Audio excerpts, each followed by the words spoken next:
सबों को जय यीशु।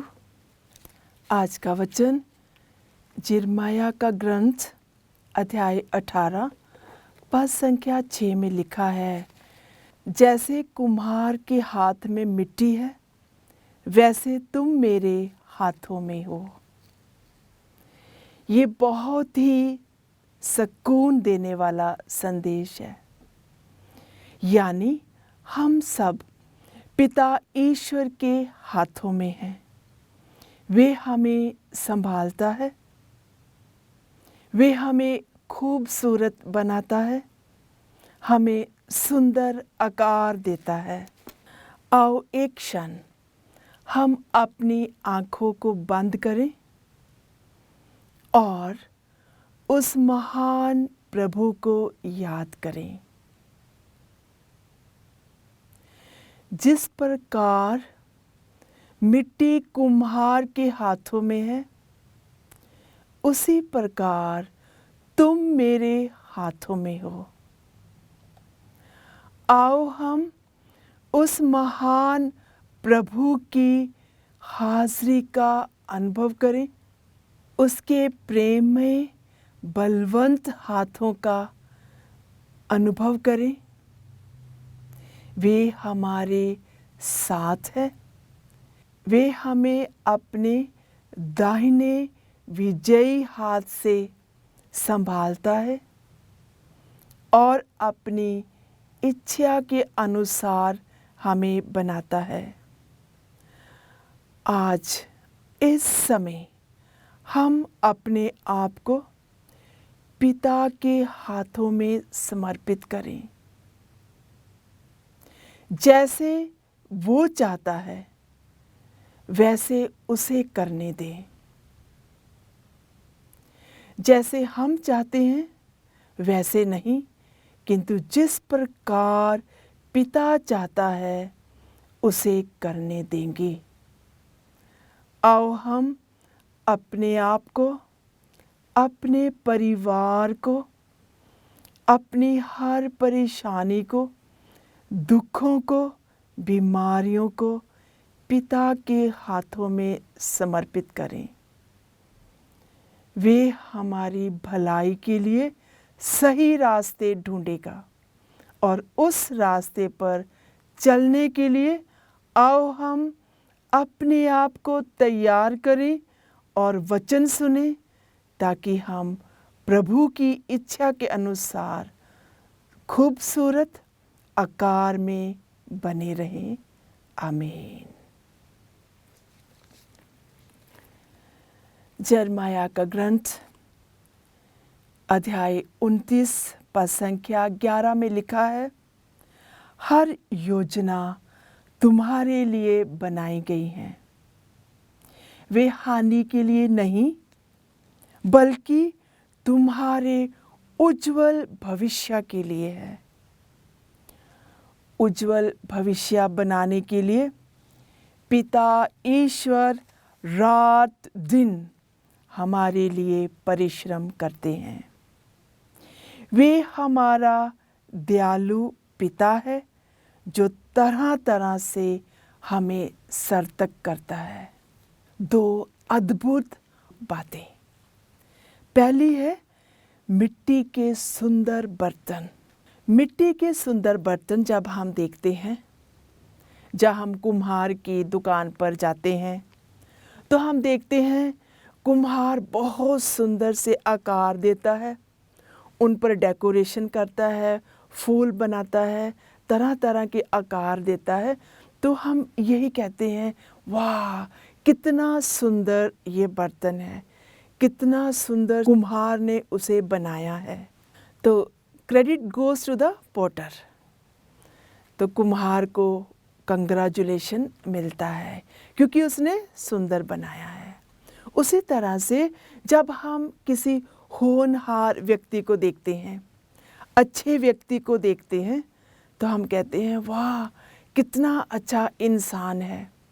वो अच्छा से बात करता है, अच्छा से चलता है, उसका व्यवहार बहुत अच्छा है। तो क्रेडिट गोज़ टू गॉड।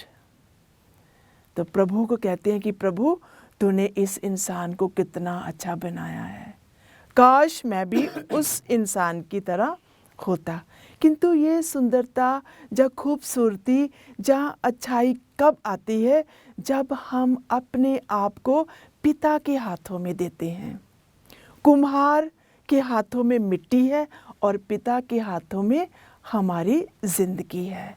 जब हमारी ज़िंदगी पिता के हाथों में समर्पित की जाती है तो हमें सुंदर आकार मिलता है। हमारा बोलना, हमारा चलना, हमारा बात करना, हमारी भाषा जो है वो बदल जाती है। तो पिता ईश्वर सुंदरता से हमें भरते हैं। मनुष्य का श्रृंगार, मनुष्य मिट्टी से बनाया गया है।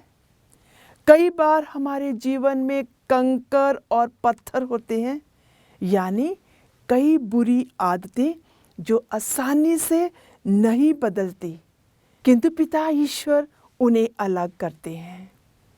तो कब अलग करते हैं? जब हम अपने आप को उसके हाथों में समर्पित करते हैं। उसके हाथों में समर्पित करने का मतलब हमें समझना है, वो ये है कि हमें अपनी जो आदतें हैं उन्हें बदलना है। अपनी आदतों को हमें बदलना है। हमारी आदत क्या है? हमारी आदत है हमें आराम से बैठना है, बिना काम खाना है, बिना काम हमें माता पिता से पैसे लेना है। तो बुरी आदतें यही हैं कि हम आसानी से जीवन बिताना चाहते हैं। हम अपनी ज़िंदगी में संघर्ष नहीं करना चाहते हैं। कुम्हार जो है वो मिट्टी को लेता है, उस मिट्टी पर काम करता है, उस मिट्टी को दर्द होती है, उस मिट्टी पर बहुत सारी प्रोसेस होती है, तब वो सुंदर घड़ा बनता है। उसी तरह से मनुष्य के जीवन में भी अगर उसे होनहार बनना है, सुंदर बनना है, खूबसूरत बनना है, तो मनुष्य को पिता की इच्छा के अनुसार चलना है। स्तोत्र ग्रंथ अध्याय 23 पद संख्या 4 में लिखा है, दाऊद कहता है, तेरी लाठी और तेरे सोटे से मुझे शक्ति मिलती है। तो पिता की लाठी, उसका सोटा जब हमारे साथ साथ रहता है, हमारे जीवन का आकार अच्छा बनता है। जब वो हमारे साथ हमेशा ताड़ना देता है, इस रास्ते से चलो, इस रास्ते पर जाओ, ये काम करो, तो प्रभु हमें संदेश वाहकों के द्वारा, अभी वचनों के द्वारा, बाइबल के द्वारा हमारे जीवन को संभालता है। किंतु दूसरी तरफ लोग जीवन में बहुत प्रयास करते हैं, अच्छे भविष्य के लिए, अपने परिवार के लिए, अपने कैरियर के लिए, बहुत भाग दौड़ के बावजूद भी वे सोचते हैं कि हमें कुछ भी प्राप्त नहीं हुआ है। ये क्यों होता है? क्योंकि हमने अपने आप को सही हाथों में समर्पित नहीं किया है, तो हमारा जीवन संतुष्ट नहीं होता है। यिर्मयाह का ग्रंथ अध्याय 18 पद संख्या 1 से हम पढ़ना शुरू करेंगे। उसमें हम देखेंगे कि किस तरह पिता ईश्वर इस्राएलियों के निर्माण के लिए संदेश देना चाहता था। जब यिर्मयाह कुम्हार के घर जाता है, वो देखता है कुम्हार मिट्टी को अपने हाथों में लिए हुए हैं, वे एक बर्तन को बना रहा है। जब वो बर्तन का आकार कुम्हार की इच्छा के अनुसार नहीं आता है, वे उसे तोड़ देता है और फिर से मिट्टी को लेता है और सुंदर बर्तन को बनाता है। इसी तरह पिता ईश्वर कहते हैं, हे इस्राएलियों, क्या मैं इस कुम्हार की तरह तुम्हारे साथ व्यवहार नहीं कर सकता? जैसे कुम्हार के हाथ में मिट्टी है, वैसे ही तुम भी मेरे हाथ में हो। पिता ईश्वर हमारे बिगड़े जीवन का सुधार करता है। संत मत्ती का सुसमाचार अध्याय 14 पद संख्या 19 में हम पढ़ते हैं, वचन कहता है, वे हारे और निराश पत्र से कहता है, मेरे पीछे हो लो, मैं तुझे बनाऊंगा। एजिकेल का ग्रंथ अध्याय 33 पद संख्या 11 में लिखा है, अपने कुमार्ग छोड़ दो और मेरे पीछे लौट आओ, मैं तुम्हारा निर्माण करूंगा और तुम्हें रोपूंगा।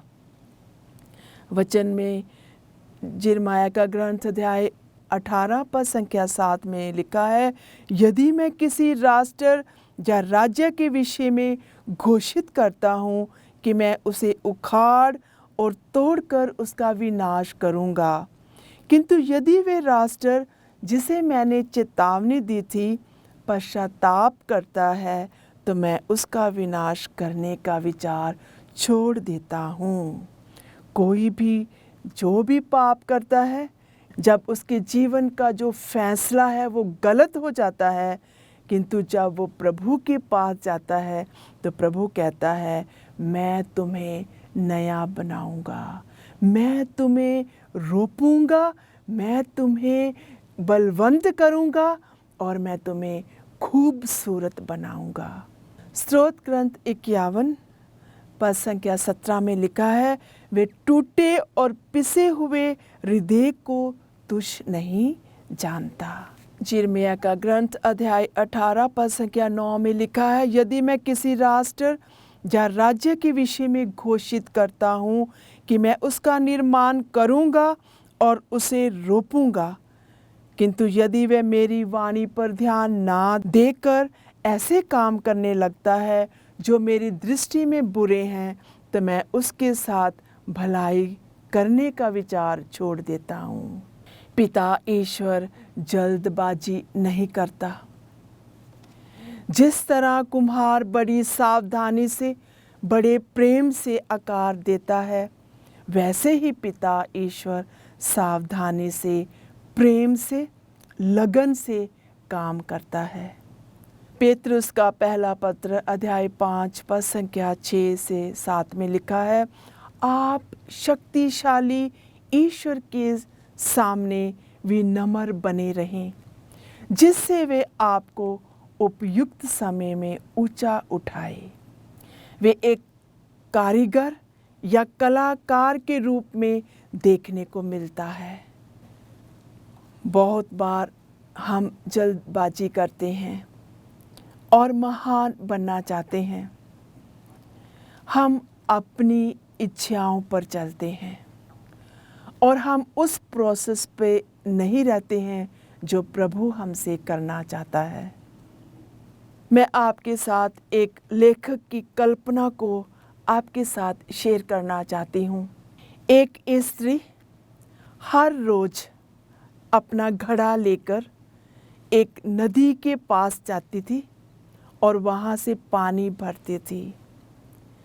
पानी भरने से पहले वे उस घड़े को धोती थी, फिर उस घड़े को पानी से भरकर अपने सिर पर उठाकर अपने घर जाती थी।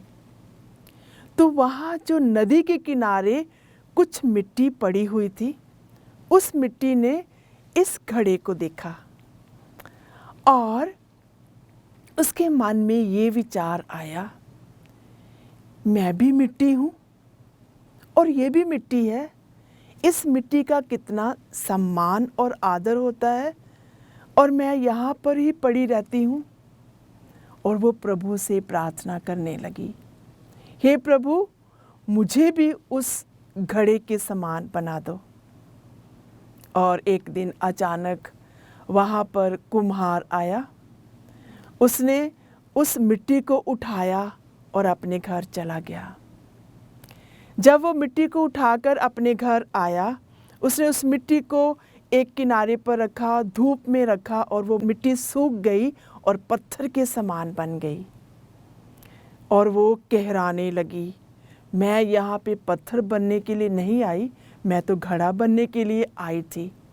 और दूसरे दिन कुम्हार उस मिट्टी को लेता है और उस मिट्टी पर हथौड़े चलाता है, उस मिट्टी को फिर पीसता है, छानता है, और इस तरह से जब उस पर हथौड़े चलाए जाते हैं तो मिट्टी उस दर्द को वो सह नहीं सकती है और वो फिर से कहती है, मैं तो सुंदर घड़ा बनने के लिए आई थी। सारी प्रोसेस ख़त्म होने के बाद उस मिट्टी को आग की भट्टी में डाला गया। जब उसको आग की भट्टी में डाला गया, उसको दबाया गया ऊपर से नीचे से, और उसको आकार दिया गया, और उस समय भी मिट्टी जल गई। जब मिट्टी जल गई उसे बाहर निकाला गया और वो एक सुंदर मटका बनकर बाहर निकली। और समय आया जब इस मटके से बहुत सारे लोगों ने ठंडा पानी पिया, यानी ये मटका दूसरों के लिए ठंडक का कारण बना। तो मेरे प्यारे भाइयों और बहनों, इस कल्पना से मैं आपको ये बताना चाहती हूँ कि हर इंसान अगर किसी दूसरे के जीवन में सुकून देना चाहता है, जहाँ एक ठंडक बनना चाहता है, उस इंसान के जीवन में ये प्रोसेस होता है। पिता ईश्वर अपने हाथों में लेते हैं और वो अपनी इच्छा के अनुसार उस इंसान को आकार देते हैं। जब हम बाइबल में पढ़ते हैं, नए नियम में, पुराने नियम में, हर नबी, पवित्र व्यक्ति, हर संत संतनी के जीवन में ये प्रोसेस होती है। तो ये प्रोसेस क्या है? एक रिन्यूअल, यानी छांटना। प्रभु ईश्वर इंसान को छांटता है। वो कहता है, तुम मेरे हाथों में हो। मत्ती का सुसमाचार अध्याय 11 पद संख्या 28 में लिखा है, मेरे पास आओ, मैं तुम्हें आराम दूंगा। आराम देने का मतलब क्या है? कि मैं तुम्हारी हर हलचल को दूर करके तुम्हारे जीवन की जो कंकर हैं, जो तुम्हारे जीवन में पत्थर हैं, यानी तुम्हारी बुरी आदतें हैं, जो तुम मेरी इच्छाओं से जो तुम परे हो गए हो, तो मैं तुम्हें अपने पास लेकर आऊँगा। पिता कहते हैं, जिस तरह कुम्हार मिट्टी के साथ व्यवहार करता है, उसी तरह मैं तुम्हारे साथ व्यवहार करूँगा। उस आराम में प्रभु लगन से हमें छांटता है, और वो छांटना बहुत दर्दनाक है। यूहन्ना का सुसमाचार अध्याय 15 पद संख्या 2 में लिखा है, मैं सच्ची दाखलता हूँ और मेरा पिता बागवान है। वे उस डाली को जो मुझ में नहीं फलती काट देता है, और उस डाली को जो फलती है छांटता है, जिससे वे और भी अधिक फल उत्पन्न करे। सो प्रभु हमें छांटता है। रोमियो के नाम अध्याय 12 पद संख्या 2 में लिखा है, आप इस संसार के अनुकूल ना बने, बल्कि सब कुछ नई सृष्टि से देखें और अपना स्वभाव बदल दें। इस प्रकार आप जान जाएंगे कि ईश्वर क्या चाहता है, उसकी दृष्टि में क्या भला और सर्वोत्तम है। हमने पीछे सुना कि किस तरह एक लेखक अपनी कल्पना के बारे में बताते हैं कि मिट्टी की प्रोसेस जो होती है, उसी तरह हम बाइबल में देखते हैं। मेरी मैगदलीन के बारे में हम सुनते हैं। वे एक पापीन स्त्री थी, वे पाप में जीती थी, किंतु प्रभु उसे छांटते हैं। प्रभु उसे प्यार से अपने पास उसे बुलाते हैं। जब वो प्रभु के पास जाती है तो वो प्रभु के प्यार को अनुभव करती है, और प्रभु उसकी ज़िंदगी में आकर उसे नया बनाते हैं। अभी इसकी ज़िंदगी में रिन्यूअल कैसे आई? वो एक पापीन स्त्री थी, किंतु जब वो प्रभु को प्यार करती है, वे अपनी बुरी आदत को छोड़ देती है, वे अपने बुरे कामों को छोड़ देती है, किंतु वो पवित्रता का जीवन जीती है। तो इस तरह से जब हम अपने आप को प्रभु के हाथों में देते हैं, तो वचन कहता है, मैं उसे सर्वोच्च बनाऊंगा। मेरी मैगदलीन के जीवन में ये वचन पूरे होते हैं। मैं उसका निर्माण करूंगा, मैं उसे रोपूंगा। तो प्रभु ने उसके जीवन का निर्माण किया। कैसे निर्माण किया? जब उसने प्रभु की इच्छा पर चलना शुरू किया।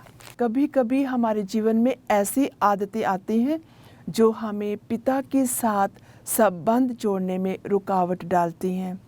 उदाहरण के रूप में पिता ईश्वर कभी कभी हमारी मांग को पूरा नहीं करता जैसे हम चाहते हैं, जैसे अच्छा जॉब, अधिक पैसे, आराम, खुशियाँ, इन्हें देने में देर करता है। कारण यही है कि वे हमें छांटना चाहता है, हमें रिन्यूअल देना चाहता है, पवित्र बनाना चाहता है। वे हमारे जीवन में मरी हुई और जो सूखी डालियां हैं उन्हें छांटना चाहता है। यानी हमारे जीवन की कमज़ोरियाँ, बुरी आदतें जो कूट कूट कर भरी हैं, उन्हें निकाल कर नए तौर से नया बनाना चाहता है। कुलोसियों के नाम अध्याय 3 पद संख्या 10 में लिखा है, नए मनुष्य तव को धारण करो जो अपने सृजनहार के स्वरूप में ज्ञान के द्वारा नवीनीकृत होता जा रहा है। सो आओ आज हम अपने आप को पिता ईश्वर के हाथों में समर्पित करें और उसकी इच्छा के अनुसार चलें। अपनी आँखों को बंद करते हुए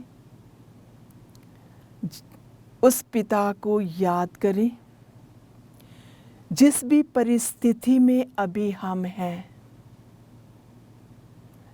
दुख की परिस्थिति में, जहाँ हमारे जीवन में कुछ देरियां हो रही हैं, आओ हम प्रभु को अपना कुम्हार बनाएं,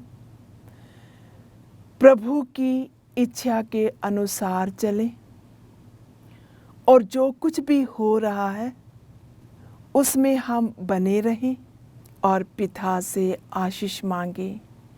पिता, बहुत समय से मैं अपनी इच्छा पर बना रहा हूँ।